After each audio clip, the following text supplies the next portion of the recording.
Hello. In today's episode of Angie's India, my guest today needs no introduction. He's one of India's most famous, powerful lawyers and parliamentarian, a media personality, a author, a family man, and many, many sides to the one and only Mr. Abhishek Manu Singhvi. Dr. Singhvi has done his schooling at St. Columbus. He did his law in India, and after which he went to Harvard for a short summer span. Of course, everybody talks of his journey at Harvard, but his real education came from India. He has a family background of law in his blood, and that's why some of that runs and makes him one of India's biggest lawyers today. He not only is a legal eagle, but also he's a very respected parliamentarian, and the Congress party has always trusted him in most of their battles, politically and in personal battles as well. He also is a Congress spokesman and has written many books and has also given lectures in many, many prestigious universities. There are just a few things that I can say about him. He's a very committed family man, and he also loves art, he loves good homes, he loves luxury and all good things of life. So, this is a small part about him which very few people know. They only see the side where he's going to courts, fighting big prestigious cases, and being an articulate spokesperson and debater and orator. So, let me introduce to you my guest today, Dr. Abhishek Manu Singhvi. Hello, how are you? That's very kind of you, very generous. The introduction I gave actually was so brief because there are so many things I can say about you, and anyone can. So many perfect adjectives, and whatever you say, we fall short because you've always been an inspiration to all the legal fraternity, to all the lawyers, and anyone who knows you knows that one of the most, anytime there is a very serious case in this country, or problem, or controversial episode, they all come to you knocking at your door. That's only one side of your beautiful, amazing life's journey. The other side, life journey, which I really, really admire, is how you help people, how you always have also gone out to explain in your books and mentor and guide young entrepreneurs, lawyers, and people in this country. My main reason for the show, Angie's India, is to talk about people who've contributed to the welfare of the country. And I truly believe that you are one of India's shining stars. So I would like to ask you my first question, but before that, if you could tell me, according to you, what is your, out of all these so many wonderful aspects and feathers in your cap, which one is your personal favorite? Let me start by thanking you, Angie, and it's nice to be on a brand new, yet to be fully released show. I wish you all success in your new initiatives and endeavors. Thank you. I'm reminded of a little joke about a person who, like you, introduced his guest in very glowing terms. And when his turn came to speak, as it is now my turn, the guest speaker started by seeking two forgivenesses. One for you, for having clearly exceeded the bounds of truth, and the other one for myself for having enjoyed it so much. So generous was your introduction. But I have had the joy and the bane in my life of what I call multitasking. Yes. It's been a bane and a joy in the life. Yes. Multitasking is somehow it's been with me ever since I went into my late 20s and early 30s. Mm-hmm. It's a great learning curve if you're doing multitasking, because when you do different things, yes, you learn a lot. It is also a negative because it puts a lot of pressure on you. Yes. You are more concerned about the fact that you'll miss something rather than the content of it. But I've now gone past that. I enjoy what I do. I am habituated to that. And what I miss out, I don't regret. Okay. But it's a very difficult question. As they say, law itself is a very jealous mistress. It needs constant fawning and very zealous working at it.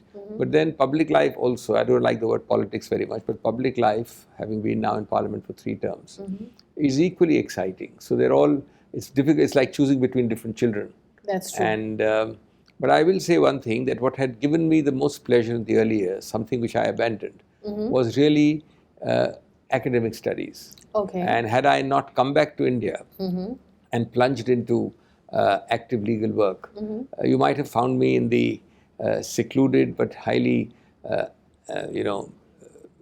unreal corridors, cloistered corridors of a place like Cambridge, Right. which is fantastic for It's beautiful. self-introspection and for solitude and for working hard, but not necessarily, it's too much of a fairy tale town. Yes. I've in fact, I myself am an interior architecture graduate from New York, FIT, and I read that you have been to Harvard and you did your law at Harvard University. That's not strictly correct. As I Okay. always mention in my CV, I had finished undergrad, postgrad, PhD, everything at Cambridge. All right. After I finished, I wanted to consider doing something else. So I got in touch with Larry Tribe. Lawrence Tribe is a very famous law professor there Okay. at that time. And he said that, look, you've done your PhD. What do you want to come here for? There's nothing left to do now. And he joked with me, he said, it's the original Cambridge you are from, because Cambridge, Massachusetts Yes. is really after Yes. the Cambridge, UK. Yes. Named after Cambridge, UK. Yes. So he said, since you want to come for a summer program. So I only went for a summer program after my PhD. Okay. So my association with Harvard is very peripheral, but I've been there. More importantly, I've spoken there many more times after that. All right. So without being a regular student.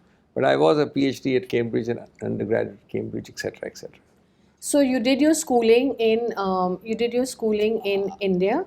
Yes, I did a little bit of schooling where I was born in Jodhpur.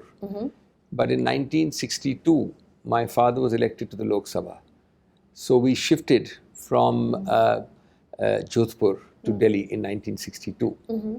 And from 62 onwards, from kindergarten, which is just the entry point of school, I've been a loyal Columban, as they call them, St. Columbus School.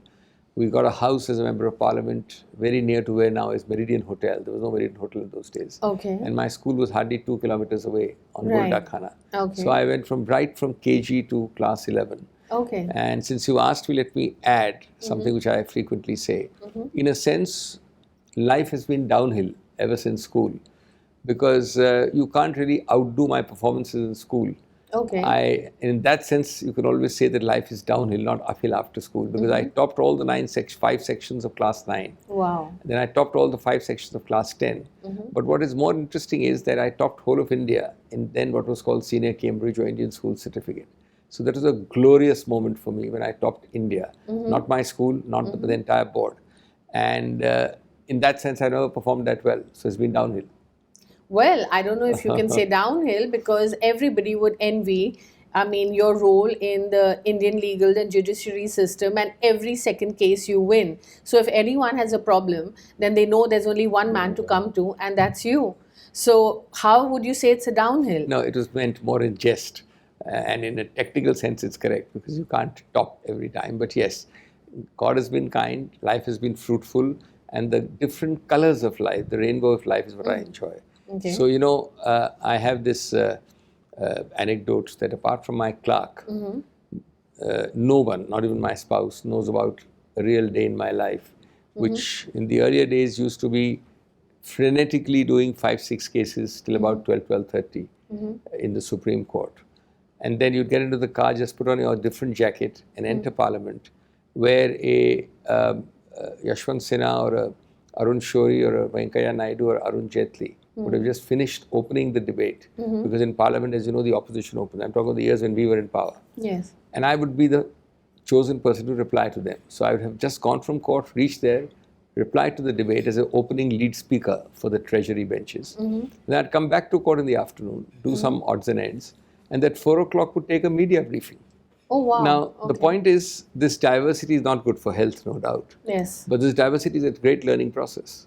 Yes. And it's also, I joke and say that if you take a similar paradigm or a similar issue, the different ways you will put the same issue in the morning in court, cold, hard, logic, volume so-and-so, page so-and-so, dry, possibly uninteresting. Same topic if you assume a similar topic. In Parliament would be a much broader canvas, a flourish, a rhetoric. Right. That's right. And then in the evening at the press conference, if you assume again the same topic, then you would be having what is known as the Gagar mein Sagar, because you try to miniaturize it. You try to make the whole thing encapsulated in a single spin. Right. So this is a great learning process, Yes. more than anything else. Yeah, And I've done it countless times. There is, of course, a fourth paradigm for the same thing, which I've done once in a while on the same day. And that is, you drive down to Meerut and address a rally. That's a fourth style, a fourth model, a fourth paradigm of presentation. So all this teaches you very diverse things. Yes, that's true. So as you just mentioned, you've been a multitasker and you've enjoyed being that. So for how many years have you been multitasking?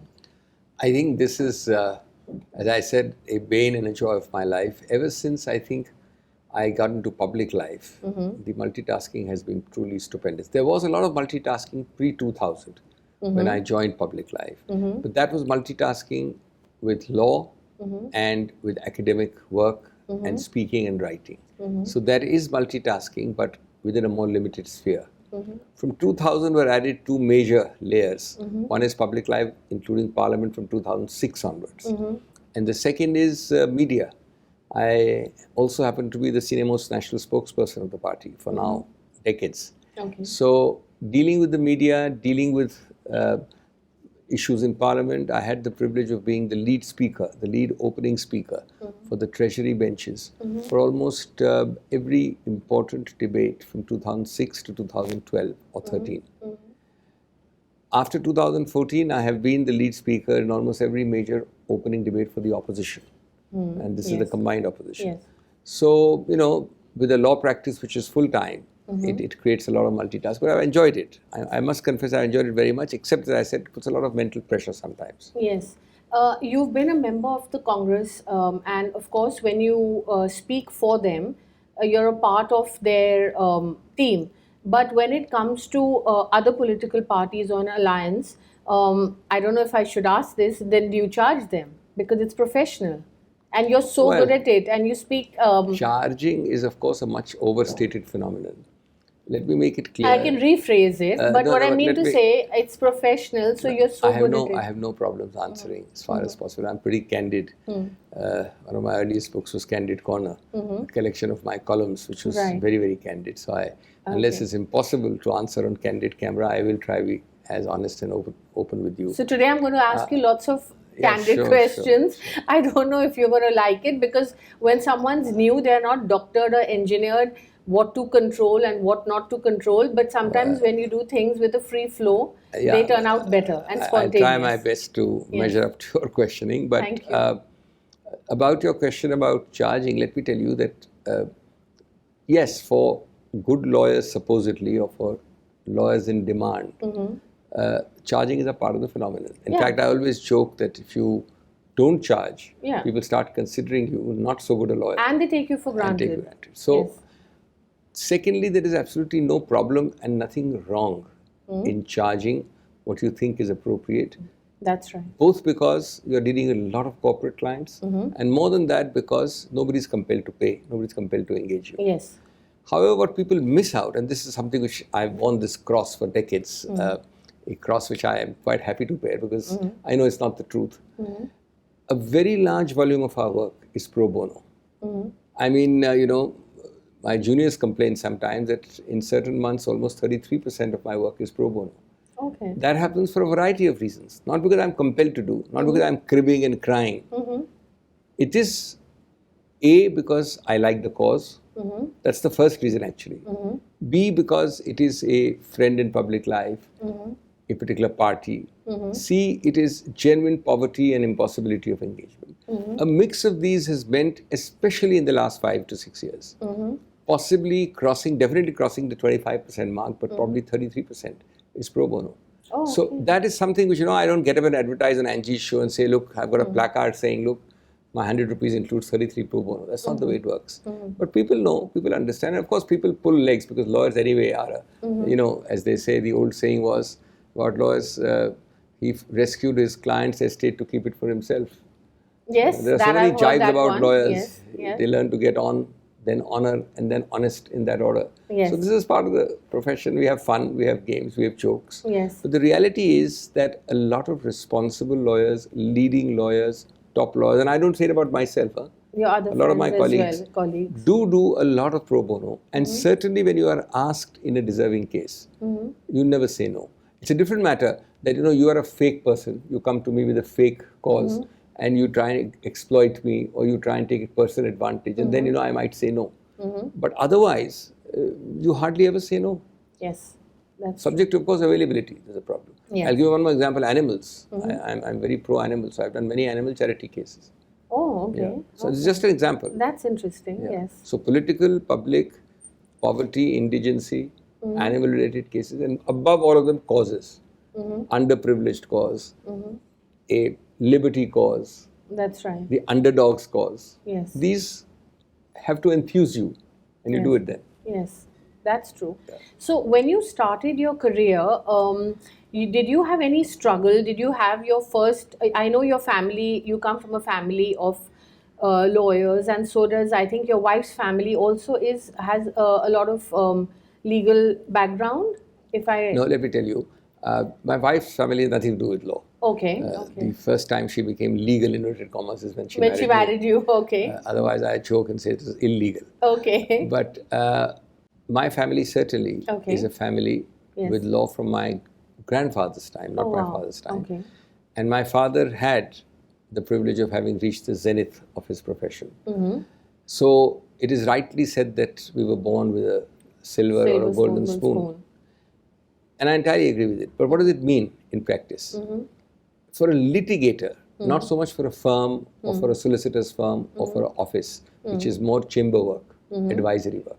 For a litigator, being born with a golden spoon means basically only this, that you are given a great start in life, That's A. right. B, the average person will say that, look, he has a good legacy, a good lineage, he can't be that bad. He's so-and-so's son, so let's try him out. And it gives you the benefit of doubt for the first 3 months, maximum 6 months.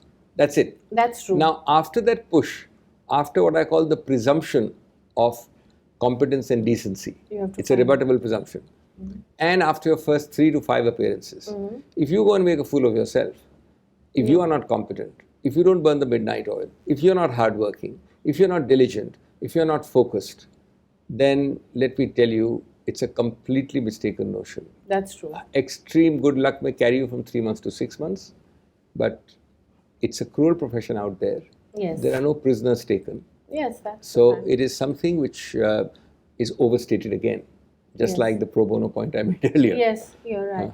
You're absolutely right, because I've seen that you have to prove your own, you have to make your own path and earn your own respect. With the initial push, no doubt. Yes. Initially, there's a big push. Yes. And it is based on a presumption that you should be good and competent because you're so-and-so's family. Yes. And, if you are that, then that push continues. Yes. But it ultimately depends, and I would say more than competence. Ultimately depends on hard work. Yes. I know enough, children of top professionals, industrialists, and of course lawyers. Yes. Who have just given up hard work. But I equally know of top professionals whose sons have done outstandingly well. I'm not talking about myself. Yes. Because of sheer dint of hard work and commitment. That's right. That's right. Now that I totally agree. It all is your effort and how you prove yourself and how you deliver and how you work. And there's a common belief that only so-and-so son in any profession, whichever, or it doesn't have to be legal. In any profession, they have to sooner or later prove themselves. Yes, you can get a little benchmark, but beyond that, it's all your own work after that. So your earlier years, you got some very good projects from the start, thanks to your family background? In my case, a lot of the family background was neutralized and reversed for a different reason. Okay. I joined effective practice pretty late because I was doing PhD, which is rarely done in law, and also teaching for a while doing PhD at Cambridge in England, at Trinity College, Cambridge. Which meant that I became a lawyer early in the 80s. But I enrolled as a lawyer because you're entitled to on your first degree. But I actually started practice much later. Oh. So the result was that my father was here in the profession for only about 4 odd years. Okay. After I had started active practice. And there was a boost, there was a great name he had. He's an outstanding person, multifaceted and all that. But in 1991, he was appointed India's High Commissioner to UK with cabinet rank. Okay. And he served as the longest as India's High Commissioner to UK after Krishna Menon. Oh, wow. For up to 98 and early 99 and 90. Right. So in the basic formative period of my so-called push, he was not here. So he was self-exiled. Yes. I think what worked for me, among others, was a very strange, unrealized point, which people frankly, a PhD is futile in law because it doesn't add anything. It's not necessary in law. I found that it gave me a benefit of doubt amongst judges and lawyers that, look, here must be an erudite person. It's a complete presumption. It need not be true at all. That's true. But it gave me a push. And then I, possibly for a variety of reasons I can't say, I became India's youngest designated senior advocate at 34, at age 34 in 1993. Okay. There again, you have a presumption for a while. And you were standing up against the solis and the fallis of that time, you know, and you were actually shivering in your pants. The only friend you had at that time was your midnight oil till 2 o'clock the last night. That's true. And you would stand there with all your little self. You were designated a senior advocate because I became an additional solicitor general also at 37 in 1997. So both these, of course, give you a big boost. But then you need to overcome your lack of experience because that's something you can't get overnight with sheer hard work, and you'll have to learn a lot. So I guess I just plowed on, and I can tell you I was terrified at many moments. But it's a learning process. So who were your real, like I would say, opponents? Who were your lawyers who you were competing with in those years? I know those, but now we all are friends, and I think everyone's very mature, and the way of thinking has changed now. But in the earlier years, it was a very competitive atmosphere. No, it's very competitive even now. See, litigators are a competitive lot. Yes. I always believe that unlike other professionals, litigators function in each other's eye contact all the time. Yes. A doctor does have colleagues, but he's within rooms doing work. Architects, engineers, industrialists, they work differently. A litigator is confined to 4 or 5 spaces, public spaces in Delhi, for example, Supreme Court, High Court, Tis Hazari, Shahadra, etc. And everybody's watching everybody else. Yes. If you have nothing to do, you just watch me. And if I have nothing to do, I'll just be jealous of you. Right. That why are you doing so many things? That's right. So it's a very competitive profession by nature. Right. And you're not bothered about the good or the bad that person is doing. It's just because why is he doing something which I'm not doing? Right. This is unfortunately inherent in the profession. As we grow older, as we grow to be leaders of the bar, we forget about it. But that's there, right there. So at every level there is competition. But I think, on the contrary, the standards have changed. There was a standard of decency in the older days, which I've seen amongst my father and his colleagues and his peers. Right. I somehow find that a lot of that has declined over the years. It has become more narrow. It has also become divided into tiny walls of party political affiliations, more sectarian, more community, more state-based. These are all things I don't like about the profession. I believe that in the profession, you ultimately, first and foremost, are a lawyer. You're not a BJP lawyer or a Congress lawyer. Yes, that's why. You're not a Uttar Pradeshi lawyer or a Rajasthani lawyer. Yes, that's right. You're not a Kayas lawyer or a Bania lawyer. Yes. You know, that kind of, it is always there. I'm not saying the old days were glorious days. Yes. But the degree was less. And I think we must bring down the degree as we go along. Yes. I genuinely believe in that. Yeah. I've often thought that, you know, you're now in the Congress party, and you have a lot of friends who are lawyers like Mr. Chidambaram or Kapil Sibalji or, you know, so many others. Have you ever thought that you all are so famous and so successful that if you all 5, 6 of you all just made a firm, association, you'd be probably one of the world's you'll be one of the world's best renowned firms, and it would take India to another level. That's a sweet question, a nice question, but a question which has its own answer, and a simple answer in that. I know it's meant as a compliment, but the laws of law practice and the Bar Council prohibit any such firm making. A senior counsel cannot be part of a firm. I can't be part of a firm, my own son. Leave aside 5 of us. 1. 2. Each of the names you've taken, and many, many more, are dear good friends. Yes, I know. We have appeared against each other. Yes. We've appeared with each other. Yes. And let me tell you, I may not like you very much in the beginning, but as time grows, there's a difference between a profession and business. You realize that he's doing well, but he's your peer. Yes. And there is something in him which you admire. Yes, that's This true. is something which slowly comes. With and time. Each person has something to teach you and give you. Yes. You know, he may have quality X. Yes. So you don't have to look at the ABC qualities. Look at X, and then you try and And a matter of fact, I believe that all one of us, or Yes. each one of us at the top, Yes. possibly imitates some element of the other, Yes.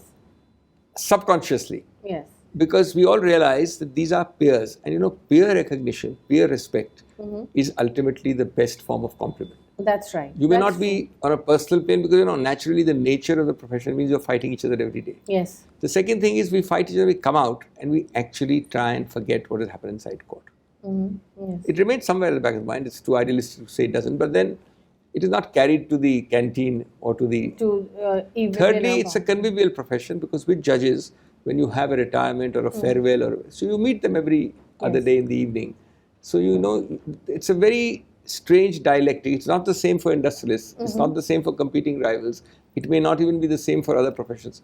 Being in the public eye and standing up, because each time you stand up, you have a rival lawyer, you have two anxious clients behind, a possibly hostile judge, and the whole room looking at you. And everybody is looking at you to fail. So it's a highly tension-ridden atmosphere. Yes. And thereafter to still have conviviality and collegiality is vital. Yes, that's true. So let me ask you, which are your top 5 favorite cases or cases where you feel they were tough and you won and you made your client win? See, frankly, Angie, it's invidious because it's like saying, who's your favorite child? Yes.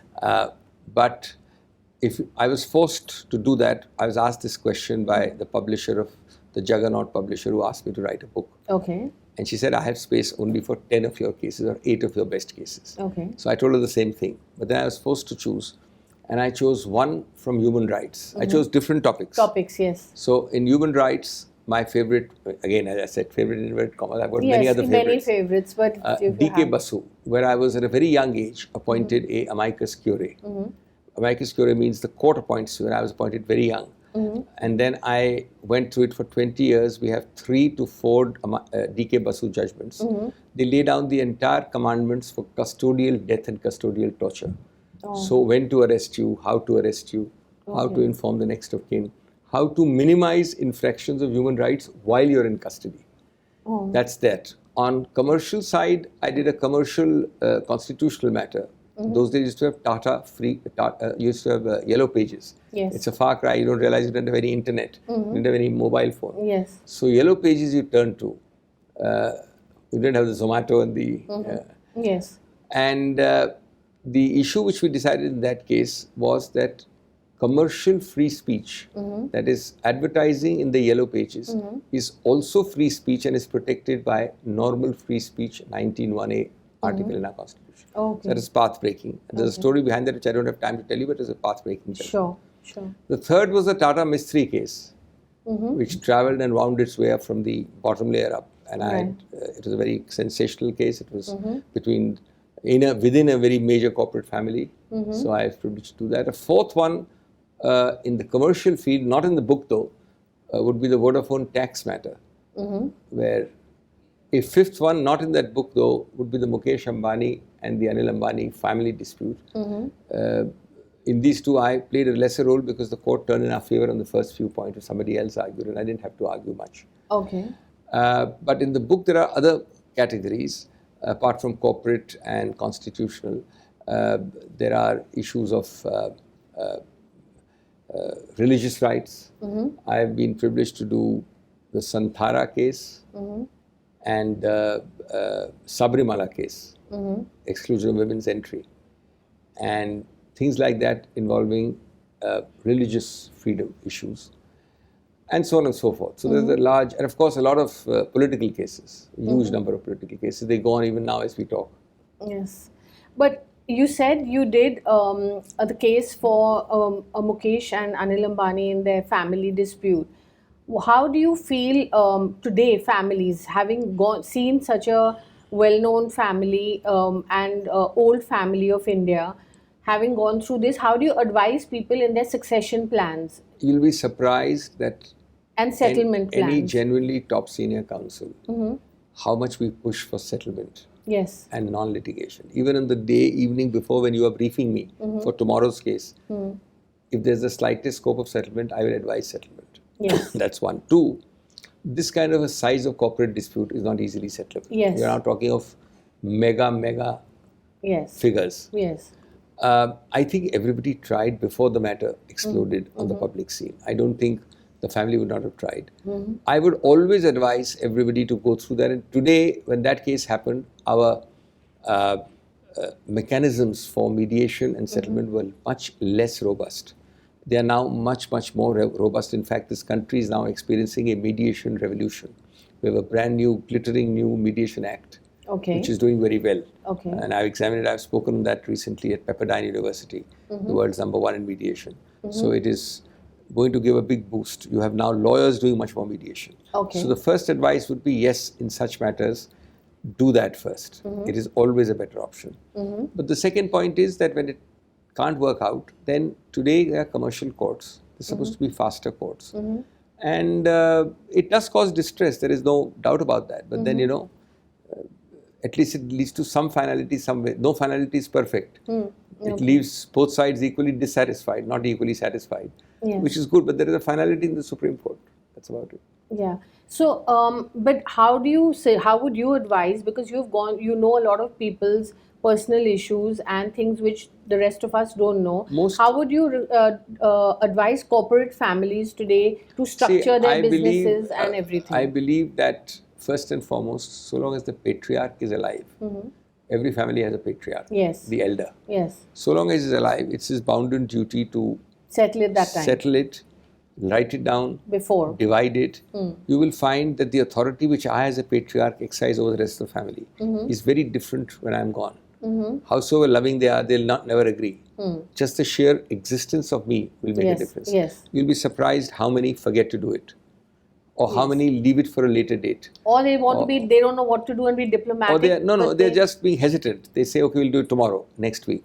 Then tomorrow, next week never comes. And it leads to big problems. The second is that you have to go through mediation once you start fighting, assuming that the patriarch has not settled it.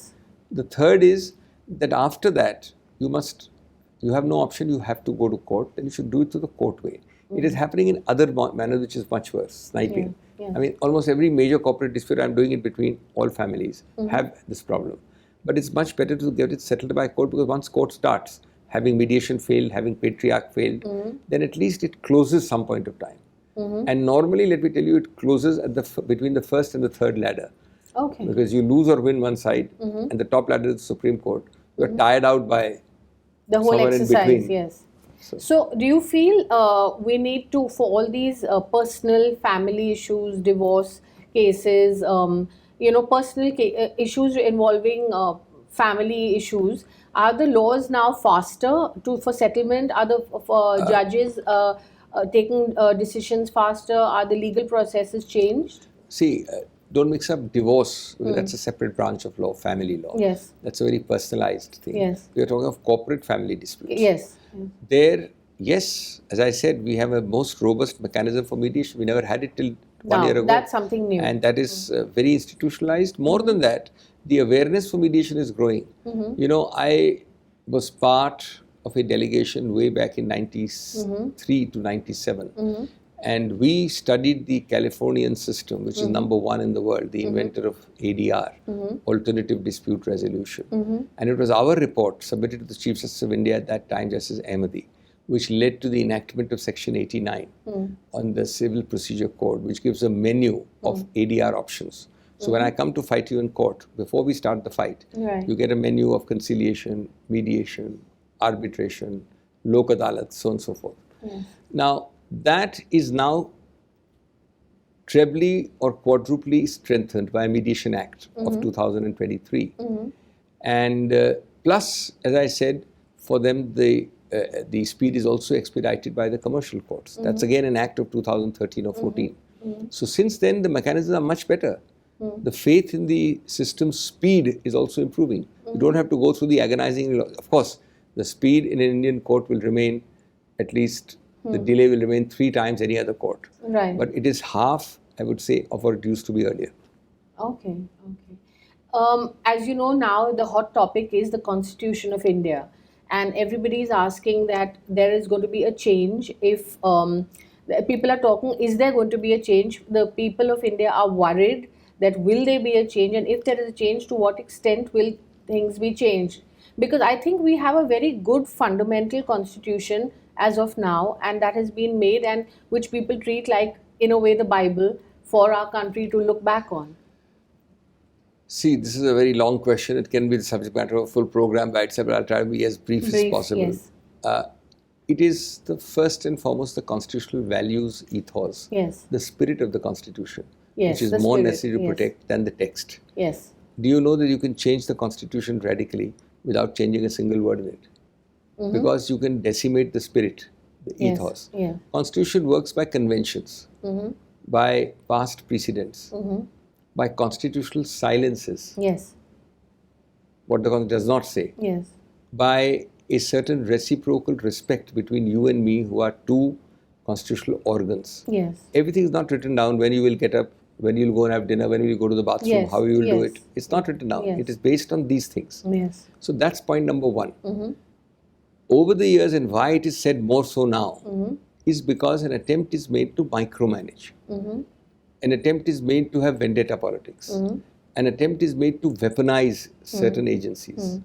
An attempt is made to devalue certain other constitutional institutions. Now, these institutions take a long time to take root. When Nehru established them, they took root only because he was around as Prime Minister for almost 15 years. Had he died early, unfortunately, it wouldn't have happened. He nurtured them. Yes. But it's very easy to make the election commission a laughing stock of the nation. Yes. Just a few things can do that. It takes decades for it to build up. Yes. It's very easy to snipe at the judiciary and weaken it, dilute its authority, Yes. delay its appointments, make comments in and out which intimidate. It is very easy to make the CAG a puppet of your caprice. Yes. I'm giving only examples. Yes. Now, that is the change in the constitutional ethos, that is one. The second is the fundamentals of the constitution.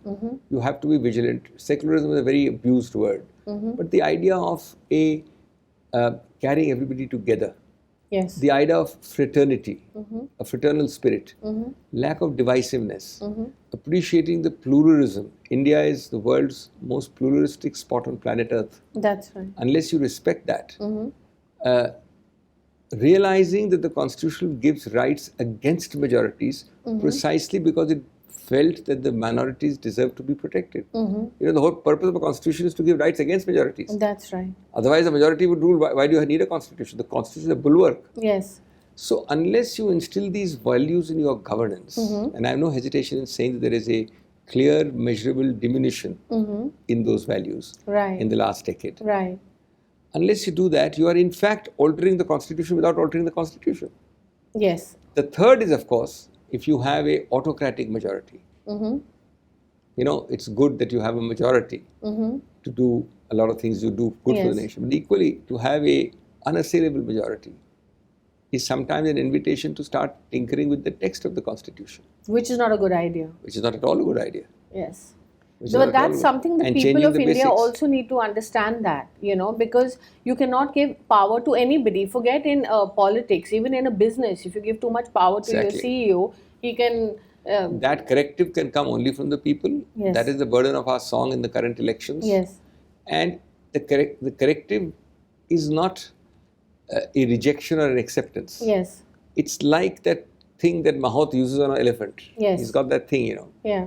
the spike. It just tells you that, look, the ankush is there. Yes. You must be medium, faster or slower. Yes. So these are things which are necessary in a democratic policy, but that depends on the perspicacity and the maturity of the electorate. Yes. Now, again, media is being also, controlled in a large way. And what does the Constitution say? The right to freedom of speech is being curtailed indirectly. It's quite remarkable that there is no right to of the press written as such in the Constitution. But there's a right to freedom of speech. Yet, yes. Right from the 50s, imagine the status given to the press by calling it a fourth estate. So you have three pillars recognized in the Constitution. The judges and the civil society have given the status of those three pillars to a fourth pillar not recognized in the Constitution. That is the press.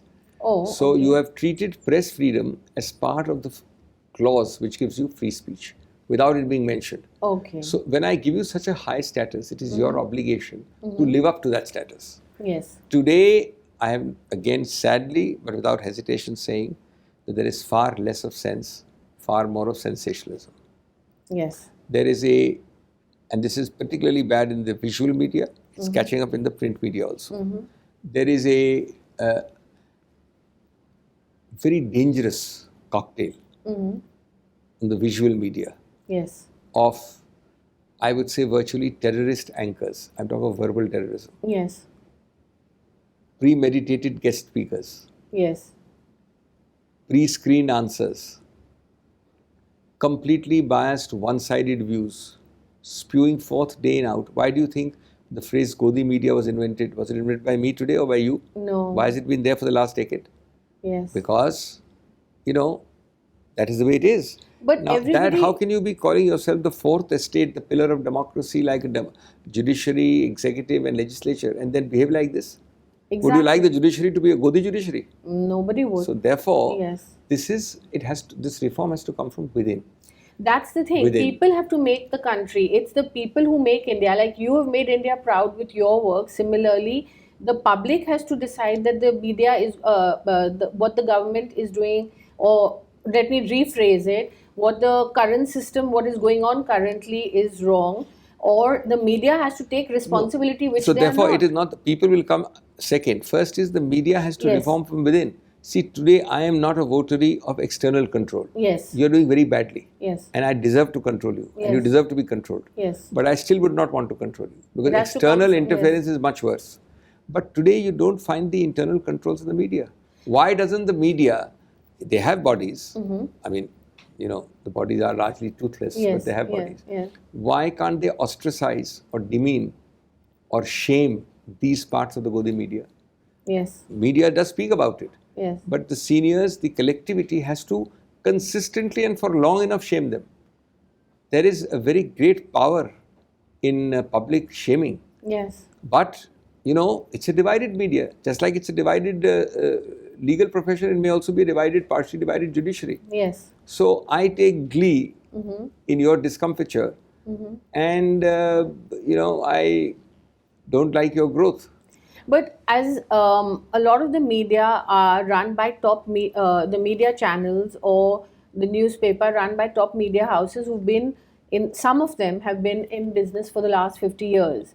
What is pressurizing them that they were earlier all okay, they could speak both sides or all four sides, and all of a sudden it's only one side? Well, clearly that is a question you have to ask of the ruling government. We are a country of 1.4 billion and you cannot have 2 people or 3 people or 5 people running, deciding everything. And what's surprising is that everybody is following it. There's a 3 or 4 points answer to your question, very important question. First of all, that question you asked has to be asked of the ruling system, because why did it change dramatically in the last 10 years? Yes. It's a way of thinking. Yeah. With all their faults, and I'm not at all covering up any fault, with all the faults, all previous governments had a strong liberal spirit. Yes. And I include the BJP government in that. Yes. I include Vajpayee's government. Yes. This beginning of the end of liberalism in any form. Yes. Dress, habit, speech, thought, interaction, free expression. Yeah. This beginning of the end started in 2014. Number 2, the media has not done sufficient introspection itself by setting up mechanisms of social ostracism and shaming. Number 3, the governmental mechanisms in the statute are toothless tigers. They're neither tigers nor do they have teeth. Press Council of India can do nothing. Yes. And fourth and foremost, I think, is something which is languishing in this country for 20, 30 years. Most people have forgotten about it. It's a broadcasting bill. Okay. There's one secret you must know about the media. By and large, the beginning of the negativity and the fawning and the Godi media starts from the top, not from the bottom. That's my question. The middle journalist and the lower journalist is actually true to his profession in a far greater degree than the top. Now, the top is because there are clear conflict of interest. The broadcasting bill was introduced in this country 30 years ago to create Chinese walls between your ownership and your media running. That bill has not been passed for 30 years. Why? All governments have been complicit because there are vested interests. Okay. Vested interests. Now, if you create Chinese walls between owners who have industrial interests. So you run a coal company. Yes. I run a toy shop. I also have media on the side. So if you make the broadcasting bill with Chinese walls, stating and stipulating conflict of interest, the Chinese wall will first protect the editor on the top. Yes. And then through him will protect the middle journalist gentry. Right. And that is a must in this country, because I have no doubt that this is now seen a decline of the worst kind in its history. That's what is surprising, that all the old renowned newspaper channels, promoters, or the channels, or social media channels who've come up under different brands also, some of them are old world families of India who have seen India, or their fathers or grandfathers have seen India from the time of independence. Yes, the bill has not been passed, so a bit of both sides have to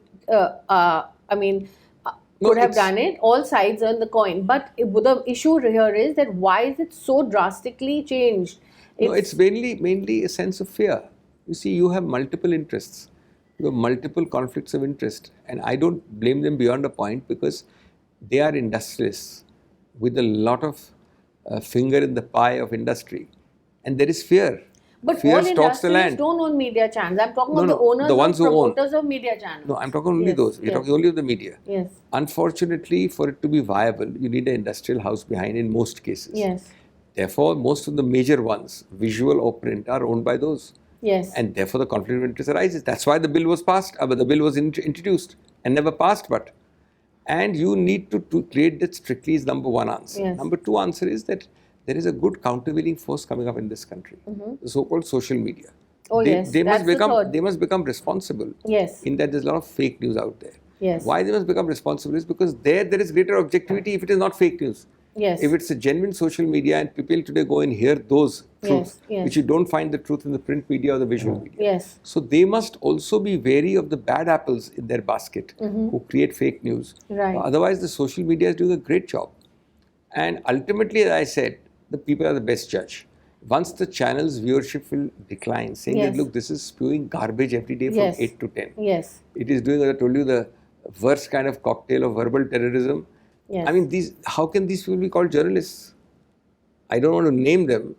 There are some in our blacklisted list. Yes. They can't be called journalists. They are vitiated anchors. They are anchors with absolutely no dharma of press. Yes. But unless and until the viewer punishes that channel, they see the cocktail. Content is decided by the biggest fraud in media, which is TRP. Yes. 35,000 or 40,000 machines scattered around India decide TRP ratings. I used to joke it's the Nobel Prize for miniaturization. It could be like the EVM. No, but see, that 40,000 says that you, Anjaleka, is the highest watched channel at 8 o'clock. Once it says that, then the advertiser gives you the maximum money. Yes. Then Anjaleka spews more garbage. Yes. Because she's got more advertisement. Yes. You follow? Yes. That's the way it works. So it's a vicious circle. Yes. Unless you stop this fraud of TRP, that's the fifth reform, you will be keeping in, content will be decided by TRP, and TRP is a fraudulent system. Yes. So you can basically buy TRPs also, or they're all doctored, or they're all... No, first thing is that the TRP, as far as the visual channels are concerned, is not even a drop in the ocean. How can 38,000 meters put here and there, and many times premeditated households decide the viewership? And then they tout those figures saying, look, this shows that I was the highest watched, therefore give me the maximum ad, and the industrialists give the maximum ad there. So I feel from what you're saying is the time has come that one, the people have to decide, two, the media promoters have to decide, do they want to contribute to their country? Absolutely. It's not about any political party, and that's what my show is about, not about political parties or being controlled. It's about the truth. Yeah, it's but then, this is expecting too much to have that nobility of thought in every media. No, you can do it in a subtle way. It's very good if they have that thought, then nothing would be wrong in the first place. No, now things have come right to breaking point. That's why they need to wake up. Everyone's tolerated it and not said anything for so many years. Businessmen, I understand, who are pure industrialists, that they have a lot to lose because of their industries, their factories. They should not mix it up with the media thing. Yeah, no, that's different. But coming back to media, in a way it's interlinked, because you mentioned a lot of industrial houses. I'm talking of, there are certain media houses which are not in business, or at least We don't know if they have other businesses, but mainly are known for those old world business houses of India. Now, at least those families or promoters have to now put the thing, okay, we are also They responsible must. Indians. Agreed, they have to protect their business interests. Everyone has to. There you What's will fair? find less of degradation. Where there It's is too much mostly now. held only media business is the only business, the degradation is there, Yes. but much lesser. Yes. Because your conflict in 5 other industries is less. Yes. But ultimately, if your goodness comes out of your own heart and you take self-corrective, nothing, that's always the best. All this is required because you cannot expect the goodness of humanity to come out. You have to expect the worst.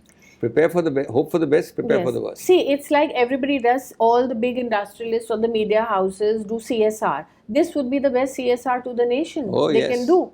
I Very mean, noble yeah, thought. it's a very, we are the ones who have to make our nation and progress it to be a superpower. So if we are going to live in a nation where everyone is scared, how will you be a I superpower? cannot agree with you more. Unfortunately, I am more cynical or more realistic than you. Yes, don't know. I know maybe don't I'm know. speaking with, being very naive, but Not naive. I think it's a very noble thought. It should be done. But it's the biggest CSR you can quietly. Okay, if you don't want to be very vocal about it for all different reasons, Yes. you can gradually do it. You can subtly do it. There are a lot of ways, layers between layers, where you can contribute in this. Absolutely. And it's not contributing to any individual or person. It's contributing to your country, where you are born and where you have worked and you have grown. Even a media house. Well, the media houses were only first newspaper. Today they are newspaper, print, digital, Yeah, layers, and so and today the world looks at Indian media. So Indian media is huge. And frankly, if they get out of their mental shackles, they have nothing to lose. Yes. They have to only lose their inhibitions. So the next question I'd like to ask you, the few hot favorite questions everyone is talking, thinking, or researching these days is one, what is your view on EVMs in India, and should the system, I know the Supreme Court has given their own verdict and all that, but you all know better, you know much more than we all know, and I would like your insights on this to the people. You have so many other questions, so we'll be brief and pointed. Yes. But I have a slightly different take on EVM issue than possibly the various political parties for Sure. whom I appear and I represent. Sure. I think the EVM does raise a major issue, but that controversy, the ship has sailed. The ship sailed even before 2014. Okay. But in 2019, we had a large group where I was the main convener, and it was headed by Chandrababu Naidu. And we went across the country. The last time a major initiative against the EVM was taken was that. After that, After that, the ship has completely sailed. nobody bothered. No, because why I say? Because I think today, if we keep on insisting on per se EVM, we are actually conveying the image of a graceless loser Okay. to the voter. Okay. See, politics is also the art of perception. Yes. It's all about perception. Yes. I believe that there is something in the allegation against EVM. But my problem is we have, for right or wrong, good or bad, not been able to demonstrate Be with a effective. live thing, like in your camera in front of the table, why it is interferable. Once you fail to do it for the last 10 years, a per se argument on EVM is counterproductive politically. It makes the voter think that you're a graceless loser, and it doesn't get you any benefit. That's point one. Point two, that does not mean that you should not do a lot of other reform about EVM. One reform, that you must increase the sample check. If you do 5%, that 5% was increased from a fractional percentage to 5% in a matter which I argued in 2019. You should possibly increase it to close to 50% now. Okay. That will increase the index of assurance. So within the EVM system, no abolition, but within the EVM. Third, you must make reforms in the paper trail Yes. system, Yes. preserving it longer, checking it larger. So what does it matter if in a 2-month election, it Yes. takes 2 or 3 extra days? Yes. Don't count all, let's say count 33% physically. Yes. I'm giving examples only.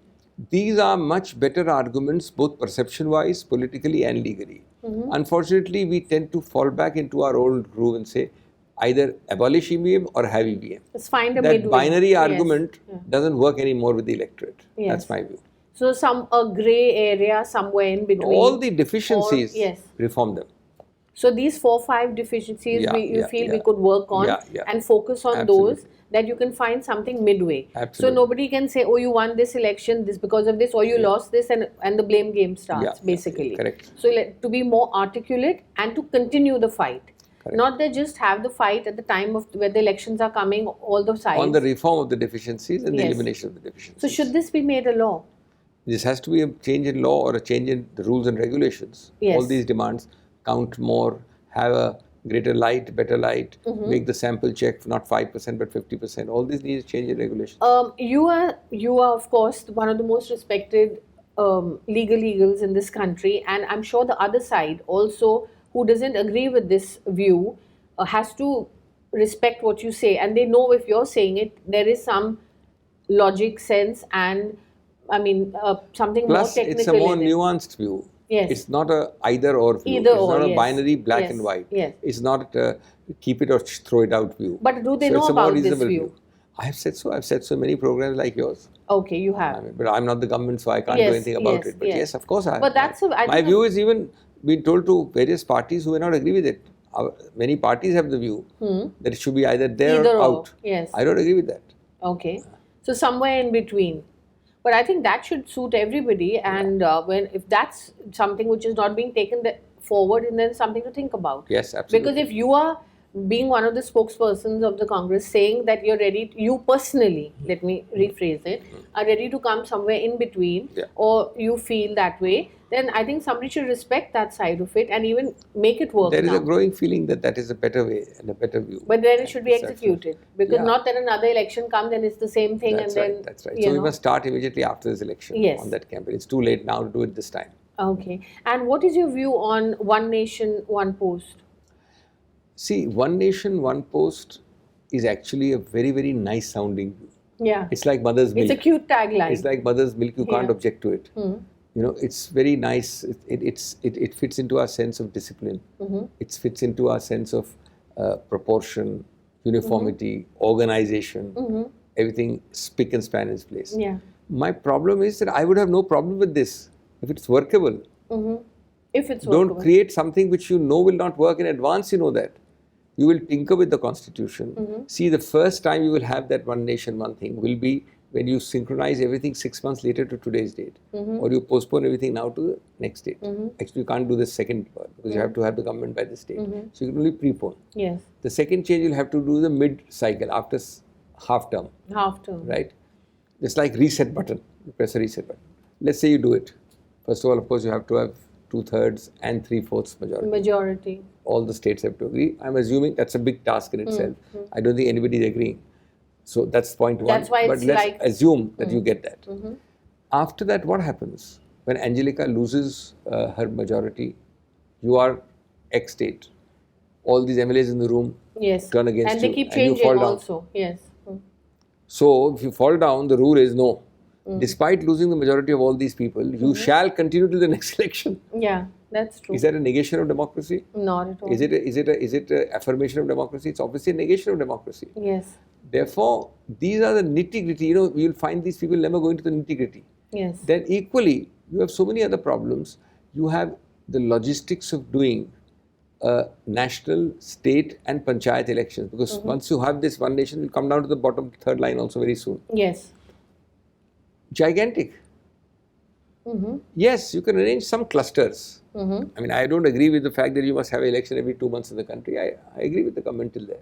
So you can have some clusters. But we don't have elections If you make a rigid rule that there shall be only one election every 5 years, it's anti-democratic. And it doesn't help anybody, frankly.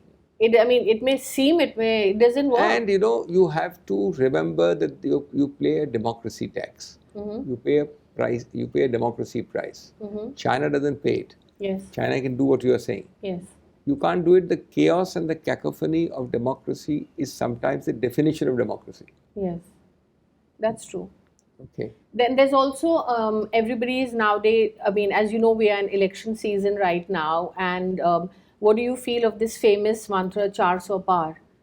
Is it just a mind game, or is it just keeping a goal so that you motivate people? Even mind games have to be realistic. Yes. Because if the mind games don't succeed, then you fall flat. Yes. Let me give you the best example. Hardly 2 years ago, you saw a similar mind game. Repeatedly, the Honorable Home Minister and the Prime Minister said 250 plus in Bengal. I think you're forgetting. In West Bengal, it was 250 plus. Yes. Nobody whimpered after they got only 70. Yes. Nobody whimpered. Yeah. So these are war cries. These are, as you say, mind games. But they have to. You can't do a mind game and a war cry thinking that people in this room are eating grass. Yeah, but also, I mean, they made a whole campaign out of 400 par. It's all right. Yeah. It's a typical BJP habit. Yes. Overstate. Yes. But they don't realize they actually did a good performance at West Bengal look horrible. Yeah, by doing this over. Yes, that's true. That's very true. So I don't think there's nothing in it. And where is the statistic for it? Yes. 400 par. Where is the figure? Where is the survey for that? Which survey, even if the BJP sympathetic survey, has said so? And you know what, again, sorry to come back to the earlier point, some of the media channels and the psephologists actually said around 3-4 months back that yes, they may get 350, 370. So they were in same towing the line. That's where the mistake is coming. We have discussed both the media, Angie, and I think you have to only repeat that phrase. There are some good psephologists out there. Yes. There are some independent ones also who are concerned about the reputation. Yes. But by and large, before the channel carries the survey, you know what it's going to say. Yeah, so I know pretty if much. channel X is carrying a survey, I know the timing, I know the purpose, I know the object is to make sure you've got a command from you that please carry my survey and project me in the best light. That's how it's done. So it's very sad. It's very sad, but it's true. Recently, you had your Rajya Sabha election from Himachal, and everybody was in fact shocked. How forget, it's not about you being shocked. Everybody was, because it was a sure shot. What do you think went behind the scenes that went wrong? It was behind the scenes, I say. Shock has to be accompanied with sad. Yeah, shock and sad. I'll tell you why. I'm not sad for myself. Yes. God willing, with the you'll be back. With the goodwill and the support I have, I don't think I'm going to be away for too long. However much my friends or enemies, as the case may be, may want it that way. The real point is, why is sad, why is shocking?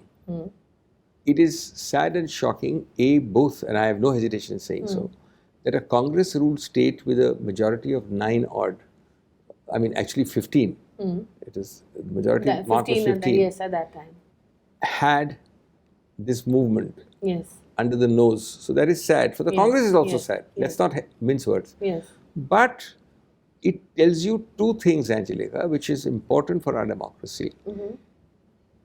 Your desperation, your micromanagement, your control freakism to control everything on this table across India. That's ridiculous. Means that you think this 9 moved because of love for you, because of ideology for you, because of sudden newfound commitment to you. Yes. They moved because of one special vitamin which you don't get in the market. It's called vitamin M. Yes.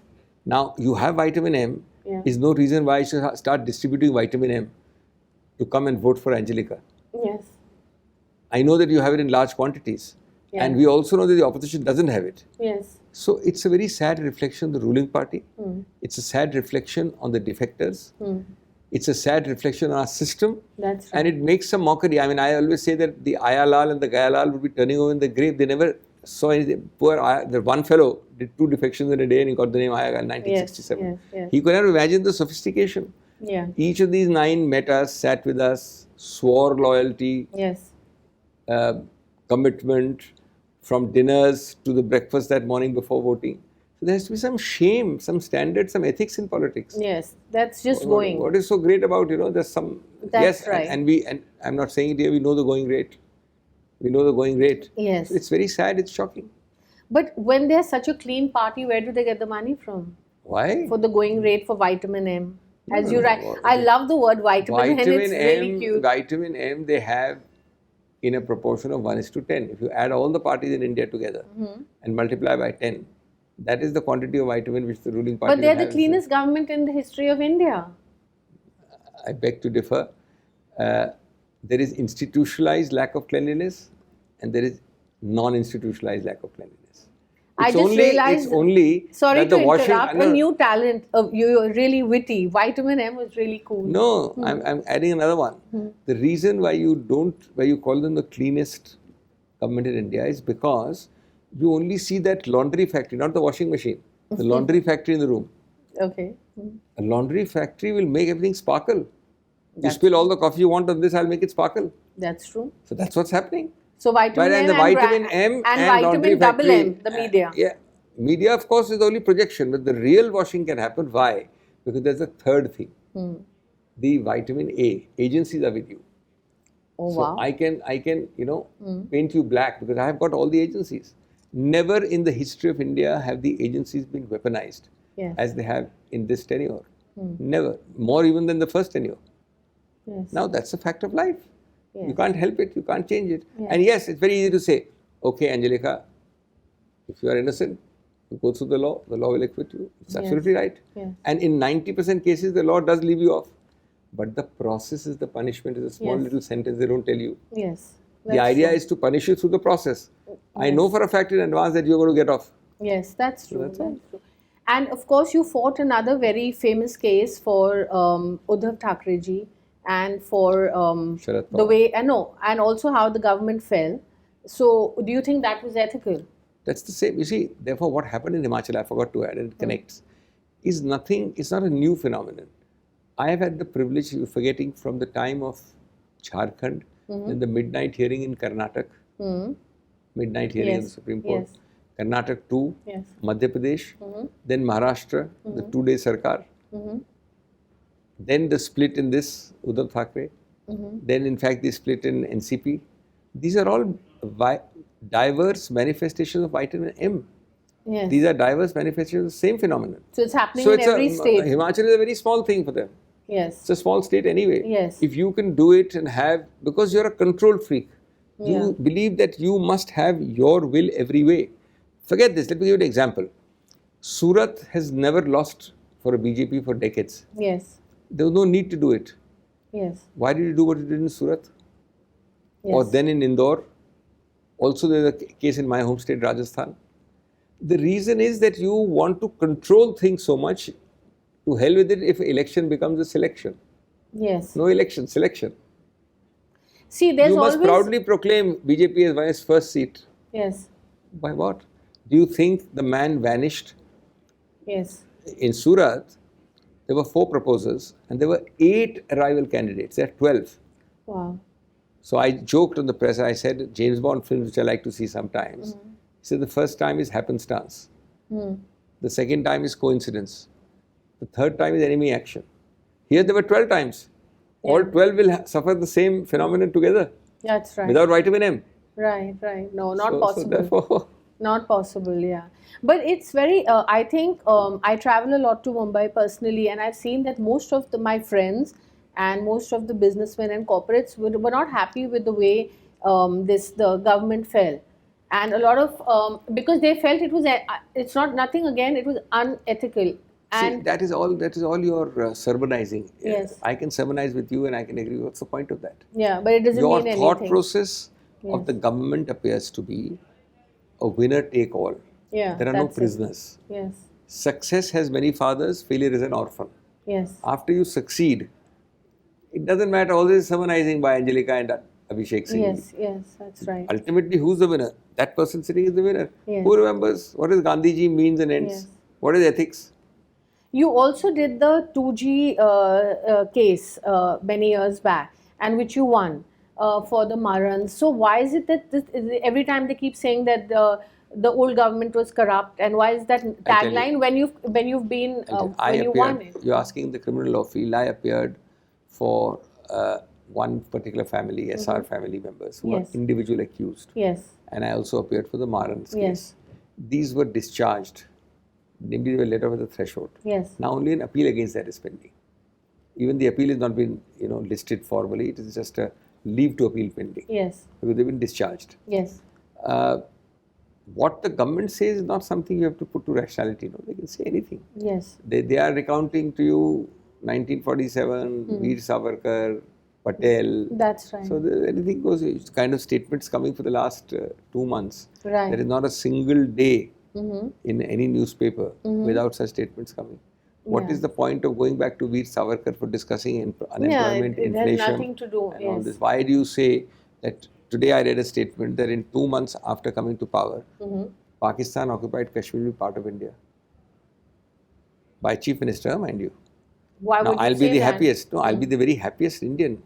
Proud if that happens. But do you think it can happen in 2 months? No, or ever? no. If that is so for 10 years, it didn't happen. Yeah. It'll happen in 2 months. And what are your So views this on is all about a particular narrative being spun, And thinking that you are fools. Yeah. What are your views on Article 370? Now that you spoke See, of 370, POK. I believe now, again, I have a slightly different view. Yes. 370, I believe now is a done deed. Can't be undone. Again, it's another ship like your EVA which has sailed. What you should talk about is why possibly trifurcation. What you should talk about is why not have statehood restored immediately. Okay. Immediately. Yeah. Third thing you should talk about is why not have state elections immediately. Yes. 370 is trying to play a battlefield of their choice. Again, emotive issues will arise. Again, Hindu-Muslim will arise. Against Indo-Pak will arise. Against fake narratives of nationalism will arise. So why get into that? Yeah, that true. is over. True. But there are very live issues we discussed in Kashmir. Yes. Statehood, Yes. trifurcation, and elections. Yes, very true. You have been in the Congress party for so many years, and as you have seen lately, most of the young Turks, as everyone calls, have changed sides, and also a lot of seasoned politicians who've been there for 30 years, who their heart and soul believes in the Congress, even to date, have changed. It shows a lot about what a loyal person you are, despite of a successful person, to be there and not only be there as a party or a Rajya Sabha member or any of the position, but also to be standing there and speaking for a party at it when everyone is trying to speak so negative. First and foremost, let me give you a light-hearted, in-jest answer, and then I'll give you the more correct and a serious answer. Yes. The completely in a lighter vein, people on channels publicly have started by saying, you are the right person in the wrong party. That I've heard that dialogue from many people who've left right. Now, Congress. it doesn't faze me. Yeah. Number two, you take it in from one ear and take it out from the other. No, I'm just saying this is kind of it's not a new sentiment. Number two, I am not one of those who's uncritical of my own party. Yeah, at why all. should you? There are so many issues on which I believe we could do better. I don't agree. But equally, I am more critical, much more critical of the rival party. And I never believe in saying never say never. Yes. But there is no compulsion, I believe, on me where my mindset changes so radically. Yes. Where I should answer that question at somebody's behest, that why don't you tomorrow join so and so. Yes. So I think this is a process from within. I can tell you that I have possibly off the record received all kinds of comments, offers, approaches. I'm sure. Off the record, not only from the rival party, but so many different. Yes. I'm an independent kind of person. Yes. When I have to make a decision, if I have to make a decision ever, yes, it will be a rational decision. It won't be, and it won't be the cheap kind of tutu mame decision which you're seeing. Yes, that's it. So you have now you're very close to all the leaders in the party, and you're also very close to Rahul and Priyanka. How do you feel, or how do you analyze their different style of functioning? Both are very good in their own way, each person but how? is different, yes, and each person should be different. Yes, they should. And each person, effectiveness changes. Yes. You see, I can only speak from my perspective. Yes. Take Khargeji. Yes. People don't realize because he's not been known much in North India. Yes. Look at his experience. Can you imagine? Yes. A man who has fought every damn election from bottom, yes, save and apart being chief minister 9 times, kind of level, kind of cruelty he saw in his family, his mother and siblings murdered, and worked his way up. So his experience for 9 times, and of course being leader of both houses, and all this party. So that he brings a different kind of reality into his experiential utterances. Yes. Take Rahul Gandhi. Yes. You tried for 10 years to make this thing about pulling his leg all the time, pulling his image. Have you seen the persistence, the perseverance? Is it easy to unbelievable. have? It's easy to say. Yes. Try forget the physical part. Physical, of course, is impossible. I always joke with him that you will have a series of skilled soldiers along with you if you do this too much. Yes. I always tell him. Yes. But the mental persistence and perseverance to stand up. And I've done 2 parts of the Yatra with him. the Oh, earlier you one. did? Yeah, You two went for parts. them. Okay. You may not vote, but there is a huge amount of outpouring of genuine, heartfelt love and And affection. respect. Twice. Yes. I felt that. I'm telling you Yes. what I felt. I'm not talking about him. Priyanka Gandhi. I'm one of those who has very frequently said she must enter more active politics. And in fact, I can share with you, I went to the extent of saying she should declare herself as a possible CM of UP on the last time when she went in for it. I don't mind if she doesn't like my saying so, but I've told her many times. Because I think she has a remarkable amount of charisma. Yes. She has a remarkable understanding of human psychology. Yes. She has a very focused, penetrative analysis. Yeah. But equally, I respect her hesitation because of a number of things, family or otherwise. She doesn't want to go in. She believes that, she doesn't want to divide the attention, whatever it is. But point is that these are all individuals with a lot of commitment. Look at the way they are now running around all over the place. Yes. In fact, just today I talked to her, I said that the first day your Raebareli thing is ended. And then I added, before you start having a sigh of relief, you'll be positioned somewhere else. Yes. She's tossed away somewhere else to campaign. Yes. So these are people with commitment. They are not people who are just, in the air, and they're talking of real issues. And I think each one of them has unique USPs, which are not fully realized by the people because the narrative, this government is there, the Godi media is there. So the narrative is completely changed. You have to interact with them to realize that. Yes, that's true. Of course, you, as you said, you went to the Bharat Jodo Yatra twice. In the first Yatra. In the first Yatra, I think the whole image, the whole country's image of Rahul has completely changed, and so has, I think, all the political parties and the allies. The it's respect, not only the image. He's earned his certainly name. The image was, of course, a lot of it was created by the Godi media, deliberately sniping, cheap comments, below the belt hittings, etc. I'm not going to get into that. But you see, one is, I've told you already, his perseverance, his persistence. I've told you his mental endurance. I've told you his physical endurance. But also, which leader in India from any party has spoken out so fearlessly, consistently, repetitively about government policies or ruling party errors? Nobody. Fearlessly. Yes, fearlessly. Without fear of consequences. Yes. You may agree with him or disagree with him. Yes. And then, you and kind of lampoon him every time. Yes, consistent. Yes. So, therefore, these are very important, and perception rightly has changed. Yes. So, if he goes for 2 days after a grueling tour, oh, he's a part-time politician. Are bhai, ye part-time politician hota hai? Yeah, and what kind of definition? Walking. What kind of definition is this? Yes. So, it's all right. Yeah. So, you also, you've also been you were given the responsibility of fighting Rahul's case, the one where they very what do you say? Which word, adjective I'm thinking what to say. No, that was clearly according to me. Yes, I spoke to a lot of people in your contemporaries, your colleagues, and they all felt it was a wrong decision. And I'm sure I want to know Not your only personal... a wrong. See, let me tell you very quickly because time is short. I mean, the matter is technically still pending, but I believe on the basis of professional that there is nothing in the case which has never been filed. I don't want to get into details. You find one Modi surname person living in Gujarat, filing a defamation in Gujarat for a speech in Karnataka. The idea is to fix you. Yes. Why fix you? If you give a punishment of 1 year, 11 months, 29 days, nothing happens. If you give 2 years, 1 day more, then for 6 years afterwards, and for these 2 years, 8 years you are disqualified. So the idea was to render Rahul Gandhi out of electoral politics for 8 years. So that means are they threatened by him? Of course, that's it. I told him, I said, it's the best compliment you could get. This kind of a case, number one. Number two, I am sorry to say that our courts below need another vitamin, G. Vitamin M, I've talked, vitamin G is guts. You never expect the judgments from the first trial court or the second trial court. Why not? And why should it be that all of us look and travel up the ladder to the Supreme Court? Yes. In all bail cases, in all PMLA cases. Yes. We know that we have to go to the formality, the formalism. Yeah, the process. The process. Yes. Why? These were very robust courts earlier. Yes. Why should we not? So we lost twice in the High Court, unfortunately. A matter was reserved for 2 months without judgment. Anyway, all is well that ends well.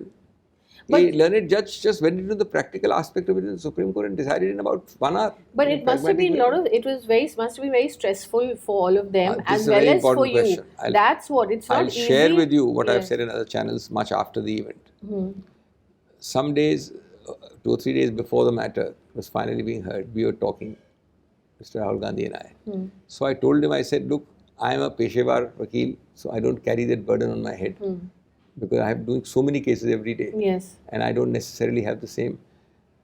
But it's unfortunately, your case, I told him, is making a huge burden on my head. Yeah. Mainly because a lot of people out there are waiting for you to fail and waiting for me to fail. Yeah. And, it's always possible for results to go this way or that way. Yes, yes. So Rahul Gandhi said very interesting. He said, look, let's not talk about this. I have complete faith in you. You go and do what you do always in court. Don't even think about the result. Now, this is the kind of conversation which gives you a lot of strength, because normally, one is doing stressful cases, but when there's a person involved whom you know, and when you are having such a political weight on it, then you too feel. And the whole problem in this system, in both litigation and in politics, is that people are out there only pulling your leg. Yes. They're waiting for you to fail. Fail, yes, in life. So, therefore, it had its moments of very severe stress. But there must have been. But this is a very, very good statement for him to have said at that time. Yes. Which gave me equally a lot of strength amidst stress. But initially, he must have, I'm sure, it was a shock to everybody. So initially, I'm sure he must have been very disturbed and stressed. And later, you reconcile and try and put yourself together. I think actually, whenever I've interacted with him personally, that strangely he was probably less stressed than I was. Yes, because it was a very big case. It meant 8 years of his electoral life. 8 years, you are effectively not in politics. So, in his entire 50s, till he becomes 60, he can't be in electoral politics. That's ridiculous for a statement which is supposed to be defamatory. Yes. And Sonia ji is supposed to be a very, she speaks to all her colleagues, but also trust is a very big thing, and she trusted you blindly. I think Sonia Gandhi has another quality, which is, apart from all the other, which I have not discussed with the others, it's a sense of calmness. I want something new and not the same. A sense of calmness. Okay. She brings a sense of placidity and calmness into the debate. And she doesn't speak much, she listens much more. And then ultimately, she brings a sense of balance. There are sometimes some hot-headed views, extreme views. So I think that's also very important. She's of course not in active politics anymore because of various reasons. But she's always a very sobering, balancing, calm voice. Be it coming on virtually, coming on otherwise. So I think these are all these are all factors, yes. But she really trusted you to give Rahul's case to without you. trust this can't happen. Not only her trust, Rahul's trust, Priyanka's Gandhi's trust. There's not a question of, even the other senior leaders, there's no question of doing this thing without trust. The biggest thing is trust, because would you put your child's hand, his career, his everything in, it's... The stress on me was because of the trust. Yes, that's what. There wouldn't be the trust. Yes. So that's what, there were a lot of allegations in between, as you heard, that why did he delay in those 200 pages things. I remember hearing that in some channel. No, I said I'm not here to reply all to free these, legal advice every night from the channels. Yes, I heard that. There were all kinds of WhatsApp, YouTube and television advice. Yes. There were lawyers on every media channel giving free advice. Yes. Now, ultimately you have to walk the lonely furrow path. Yes. And we did the right thing, I think, because you then have the same people saying, I told you so, why did you go to the Supreme Court straight away? So it's like the Panchtantra tale. Yes. The father and the son and the donkey. Yes.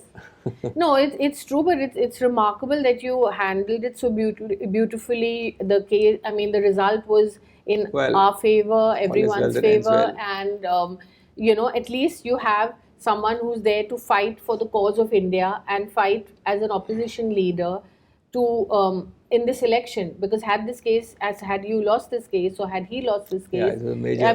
there was a huge thing for the political landscape of India, whether everybody says that about they want a Gandhi or they don't want, or they believe in the party, or who should lead is a different thing. There would have been no voice, and the people of India need to realize that there would have been nobody there to walk another Yatra for them, a very wrongful exclusion, to speak for them.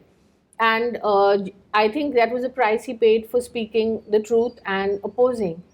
And I think, but also in another way, it's got him a lot of sympathy and respect from the other leaders, because what they did to him in 24 hours, you tell somebody to leave your home, you tell somebody to, this is the sentence, and huge amount of. And no matter what it is, it hurts, because it's a shock, because it's such a severe sentence. It's not a sentence that It's also very petty, I think. What is happening in these kind of public life discourse we have not seen before. Yes. But anyway, this is part of the game. This is the part of the game. Now I'll ask you a few personal questions. One is, you've been married for many, many years, and I know your wife personally, and she sings. She's a beautiful artist, and she has shows for her music. So have you also ever been a part of her shows, or do you enjoy music as well? I always joke that I'm very fond of music, by the way. Yes, I know. And more the old Bollywood genre, but also Sufi. Yes. But since I tried and failed in the piano, since I tried and failed in earlier attempts in my childhood, I decided to do the next best, clever, lawyerly thing. I married a singer. Okay. So that's one. Two, I always say in a lighter vein that you hear the good music, I face the music at home. Yes. And three, I think she is very talented and has done about 200 concerts. Yes. 300 concerts. Yes, I've been all over. Few. But she has one failing. She is not in the marketing and packaging at all. She is just in it for the love of the genre itself. Yes. So she's now learned Urdu, both script and speaking, also Farsi. But projection is important, where I disagree with her. Yes. And somehow or the other, she just doesn't want to take that part up. So that's the reason why perhaps she has not made as much progress in the public eye as she should have. Yes, that I know. And she's really good at her music, and I also felt that she could have done much more to have promoted it, That's right. And your sons, are they working with you? I have two sons. One is a resident abroad for over 15 years now, 14 years. He was a qualified lawyer, but he does now technological consultancy in startups and things like that. Right. Okay. What is important is that I have now 3 grandchildren from him. One elder granddaughter and then twin grandchildren. Very recently. So he's done a startup, he's doing a consultancy. He's a consultant and for such things. He's a qualified lawyer, but he doesn't practice law. Okay. The younger one is a lawyer who is settled in India. He was never with me, but he started his career for a while with Shyam Diwan and with others. Okay. And now he's on his own for many years. On his own. And he lives in Delhi, and he's married, and I have a grandchild from him as well. Okay. So that's the whole family. So, you can see that I'm getting older. Yes. No, I think we need you. We need you to be there. We need to see you on all the channels and speak for India. So that's why. Another question which I really wanted to ask you is, you have so much experience in this field. You've been one of the most renowned lawyers, and God knows how many more prestigious cases are yet to come. Your sons are also in the similar industry. How would you advise the youth today if they want to choose a career as law? Which specific area do you advise that would be more growth than versus less, as with your experience? See, I don't want to sound didactic or sermonizing.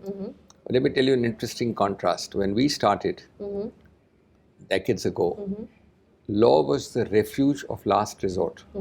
You would go and try your hand in X and fail there. You would try the civil services exam, not succeed. You would do other things and then come to law. Refuge of last resort. It is now the option of first choice. That's a great boost for the profession. Yes. Second, you had somebody in your family or your ancestors close by doing law in those days for you to go into law. Today, you have the children of architects, of doctors, of engineers, of industrialists doing and wanting to do law and be lawyers. Yes. What another great second boost. It's a change, complete change. Yes. Third, women were few and far between. In law, yes. They were kind of starting, numbers were smaller, and presence in terms of importance was negligible. Yes. Today, except at the very, very top, it takes time to get there. Yes. Women are doing exceedingly well at every level, just below the top and every other level. Again, a third factor. So all this tells you that the youth of today have a new avenue to look up. Number two, don't think too much, just do what your heart tells you, what you like. Law is a generic term. Litigation is one form of it. Chamber practice is another form of it. Corporate advisory is a third form. In-house lawyering is now far, far more respectable. The top companies in India have in-house lawyer teams which are larger than solicitor firms in England. Yes. Working with the solicitor firm is a fifth model. These have to depend on individual choice. Each is equally good, provided you follow the one mantra of law, which is not so much competence, not so much sincerity, both of which are important. Hard work. Hard work, yes. There is always a substitute for Harvard, but not for hard work. Yes, that's true. So that is something which is the best advice to be given, but they must be happy that today they have something which their forefathers did not. I did not have that kind of options they have. And today also, one last thing, they have options of subjects we never heard of: space law, sports law, entertainment law. Yes. So, look at the options. That's there. A lot of people, in the earlier years, there was no such thing as startup funding. There have been a lot of startup fundings with the present government, but a lot of the startups have also failed. So I would like to ask you, how do you advise the youth to, when they want startup funding, should they have a long-term goal? Should they just have a short-term goal? Should they think of law as a business, not only as a legal professional practice? And should they take startup funding to create legal firms? See, there is a different questions you're asking. One is startups generally. Yes. We're not talking of law startups. Yes. The law startup is a different subject altogether. Startups generally, the Honorable Prime Minister never fails to tell us the thousands of new numbers in startups now. And I entirely agree with him. How many fail? No, but how many have started? You see, the numbers today which have started and succeeded without failure is far more than last year. And the last year was far more than the previous year. So point number one, good for people who want to do startups, is that both the numbers of startups and their success rate is much more. Number two, a startup is like a shooting star. Yes. It has to have to hit the jackpot. Otherwise, I mean, the mortality rate has to be 1 in 1,000, 1 in a. That's something. That's the meaning. That's the definition of a startup. Right. So the man who starts has to have faith in himself. He has to have that commitment for at least 5 years. And today the numbers, I forget the latest figures, are so much higher that I think they have a great ecosystem. Number three, all government policies, not this government, are now pro-startups. You are getting subsidies, you are getting moratoriums of tax, you are getting, I was chairman of the Parliamentary Standing Committee on Commerce, and we have written reports on startups, giving all these. So it's a good time, it's a good ecosystem. So you have to be brave and you have to be lucky. Yes. But you do feel startups could also think of a concept in the legal framework? Now legal is something very interesting. There are far fewer there. Yes. And that is the way to go to the future. Yes. But they have to be much more calibrated. They have to be much more focused. Yes. See, lawyers are a very proud profession, and they're also very, incestuous profession. Yes. They will not take easily to something which is, just. Let me give an example. You have to only apply one test for it to be successful in law now. I'm not talking about startup. Yes, anything else, yeah. Utility. If you can convince the litigator of utility, then you're a sure success. You've hit jackpot. I'll give you a personal example. I am gizmo crazy, not so much gizmo savvy. I love gizmos. I keep getting new ones. I love to play around with them. There are guys who give me the first thing in the market on the first day because they never like it. But I'm not gizmo savvy. I get my juniors and my youngsters to help me. Yes. Now, liquid text is something which, partly because the Chief Justice of India, who encouraged us all, I am doing every case for the last 2 years on liquid text. Okay. Liquid text is entirely in an iPad. And good, bad, or indifferent, I find its functionality good enough for me. So I must have done thousands of cases now. For 2 years, I have not opened a new hard set file. Why? Why? Because I don't have the time to, do an academic study of liquid text. I, as a litigator, and I'm one of the old horses, if you can teach an old horse new tricks, then you can teach the new horses much better tricks. So I found it utilitarian. I found it's a great thing to carry around with you. I carry 1,000 files in one iPad. On the plane, I can prepare for the next day's cases. Yes. So it was because somebody with a legal bent of mind made it useful. Yes. Useful means features. You touch a point, you know how the lawyer has to get to the page immediately. Yes. So he tells you how to do it quickly. Yes. That kind of startup is the one I would encourage. Yes, that's and what I wanted people to ask who have you. people should not go into startups in law unless they have a very good legal team advising them what the litigator needs, what the corporate guy needs. Yes. So that's what I wanted to ask you for the youth. And of course, now I'm going to come with a fun round, which is a rapid fire round. A lot about you and what you like. So when you have to go for a holiday, would you prefer London or New York? Neither. I follow a principle of new place every time because I believe life is short. Okay. And I've insisted for the last 30 years, I go to a new place every time. Okay. Vodka or whiskey? Teetotaler. Okay. But a 6-month breach, typical teetotaler's breach of Cointreau or Bailey's Irish, which I have once every 3 to 4 to 6 months. Okay. Wine or champagne? Teetotaler. Again. Same answer. If I have to have, I'd have red wine. Okay. Okay. So butter chicken or Australian lamb? Vegetarian, strictly. Okay, so strictly, I guess then you don't smoke as well. Non-smoker. There you go. I figured it out. No minor vices. Okay, so that's like that's why you're so disciplined, and that's why probably because you have to be up so early to go to court on time and come and read so much. Okay, then the next one is Indian holidays or Western holidays. Both. Regrettably more Western. Yes. I've been trying to turn the family back inwards to Indian ones. Yeah. Maybe I'll succeed now. No, why? The Western holidays are nice. We've done a lot of Western. Last 30 years, I have not missed a long holiday in June. God's grace and touchwood. And now for the last 2 or 3 years, I take 3 or 4 short holidays in Diwali, in Dussehra, and in December. If you had to invest... But always to a new place. If you had to invest, you'd invest in the stock market or real estate? Both. Okay. Bitcoins or gold? Not the first ever. Okay. Gold, probably. Gold, only with my wife's advice. I don't get into it. She's more. Okay. You like, in your interiors of your home, you like dark colors or soft palettes? Generally I like bright colors, shocking colors even. You can see this. Okay. But interiors I like dignified colors. Dignified. Classic or modern? Classic. Okay. Cigar, or if you were a smoker, then would you like cigar or cigarette? Non-smoker, but pipe. Pipe. Okay. I am fascinated by the pipe, which I never smoked. Okay. Any brand which is your favorite for watches? Audemars Piguet or Breguet. Okay. If you had to go for a really formal evening, which suit would you wear? Which brand? Armani, Brioni? I'm forgetting the name. I have a name. Well, mostly because they are wrinkle-free. Canali. Canali, okay. Where would you like to buy, which brand do you like your jeans to be in? Levi's, definitely. Still? Occasional Wrangler, but Levi's. There's so many new ones now. Yeah. No, absolutely no.